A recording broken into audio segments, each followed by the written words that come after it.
ଆପଣ କ'ଣ ଜାଣନ୍ତି ମଣିଷର ପରମ ଶତ୍ରୁକୁ? ଯଦି ଜାଣିନାହାନ୍ତି ତାହେଲେ ମୁଁ କହୁଛି ଶୁଣନ୍ତୁ।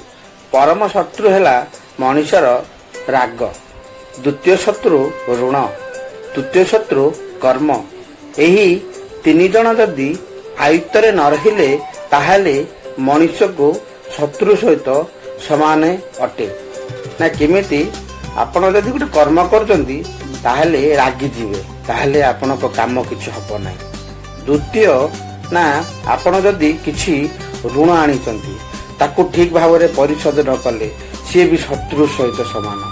ନା ତୃତୀୟଟା ହେଉଛି କର୍ମ। କର୍ମ ଯଦି ପ୍ରତ୍ୟେକ ଦିନ ଠିକ ଭାବରେ ନ କରିବେ ତାହେଲେ ଏ ଋଣ ସୁଝିପାରିବେନି, ତାହେଲେ ଇଏ ତୃତୀୟ ଶତ୍ରୁ। ସେଥିପାଇଁ ମଣିଷ ଏହି ତିନି ଜଣକୁ କେୟାରଫୁଲରେ ରଖିବା ଦରକାର।